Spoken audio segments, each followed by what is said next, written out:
Mishtë News, përshëndetje, në vijim do një me informacionet më të fundit do të nalemi të një ngjarje ndodhur vetëm disa minuta më parë. Një person ka ndruar jetë si pasojë e goditjes me thik. Ngjarja ka ndodhur në një lokal pranë komunës së Parisit pas një konflikti mes dy punojësve, njëri prej tyre kuzhinjeri, i cili mësohet se ka ndruar jetë pas plagëve të marra. Do të lidhem me njëherë me Sara Demushin për të mësuar diçka më shumë rreth kësaj ngjarje të rëndë. Sara, të përshëndes, lutem thuaj diçka për sa i përket dinamikës së kësaj ngjarje. U raportua se personi i goditur me armë të ftohtë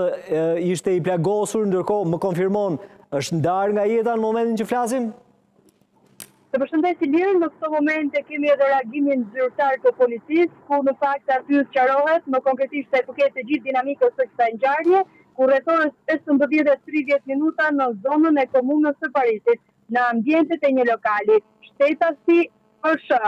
Filip Shehu, dhe i moshës 41 vjeç, dyshohet se gjatë një konflikti për motive të dobta ka goditur me mjet perës shtetasin Indrit Salillarit, bëhet me dije 34 vjeçarin, të dy punonjës të lokalit.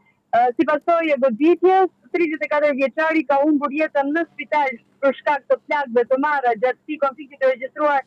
vetëm pak minuta më parë në zonën e komunës së Parisit, ku ndërkohë ndër të tjera në reagimin zyrtar të policisë bëhet me dije se falë reagimit të menjëhershëm të shërbimeve të policisë, autori i dyshuar i kësaj ngjarje, 41 vjeçari, është kapur dhe shoqëruar në komisariat për dijuar më tej me marrjen në pyetje dhe për të sqaruar të gjithë dinamikën e kësaj ngjarje, një ngjarje regjistruar vetëm pak minuta më parë rreth orës 15:30 minuta në zonën e komunës së Parisit. Euronjus Albania ka arritur të sigurojë edhe pamje nga vendi i ngjarjes, se po ashtu nga ana tjetër kemi arritur të sigurojmë edhe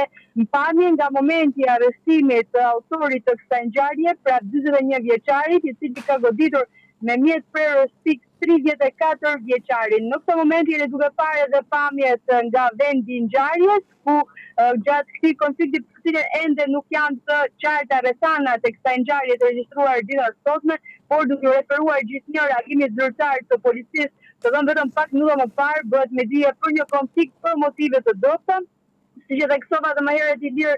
të dy kanë qenë edhe autori Filip Shehu dhe viktima Indrit Ismail Llari, kanë qenë pjesë, kanë qenë staf i lokalit në cilën është regjistruar edhe sherrri ditën e sotme, rreth orës 15:30 minuta. Tashmë autori i kësaj ngjarje, autori i dyshuar i këtij konflikti ku përpasoi humbi jetën edhe Indrit Ismail Llari, autori Filip Shehu është shoqëruar në ambientet e komisariatit numër 2, ku tashmë do të jetë grupi hetimor i cili do të marrë në pyetje 34 vjeçarin, do të marrë në pyetje ndjes 41 vjeçarin për të dhënë edhe sqarime të mëtejshme. I referohem të gjithë konflikti që ka ndodhur me ditën e sotme në ambientet e lokalit në zonën e komunës së Parisit. Grupi hetimor aktualisht vijon punën për përcaktimin e rrethanave dhe dokumentimin e plotë të rastit. Nga ana tjetër, ekspertët e kriminalistikës gjithashtu ndodhen në vendin e ngjarjes për të kryer dhe për të siguruar të gjitha sa i përket kësaj ngjarje, provat materiale për të referuar më pas edhe për hetimet që do të vijojnë lidhur me këtë konflikt të regjistruar mes ditën e sotme. Mirë, Sara, të falenderoj për momentin, për gjithë informacionin e dhënë me të mbritur në vend ngjarje. Do të kemi mundësi që të rilidhemi edhe një herë për të kuptuar arsyet, shkaqet që çuan pra në këtë konflikt, i cili ka rezultuar me plagosjen dhe ndarjen nga jeta të një personi. Duket se ka qenë një sherr midis dy kolegëve, i cili ka përfunduar pra vetëm disa minuta më parë në zonën e komunës Parisit në fatalitet. Me të mbritur në vend ngjarje, këto janë pamjet pikërisht kur personi plagosur është marrë nga ambientet e punës për të dërguar në spital për të marrë ndihmën e nevojshme, por sipas asaj që konfirmoi edhe Sara Demushi, duket se është ndarë nga jeta si pasojë e plagëve të marra. Me të mbritur në vend ngjarje, më lajmëroni të rilidhem edhe një herë me Sara Demushin, ndërkohë do të vijojmë më tej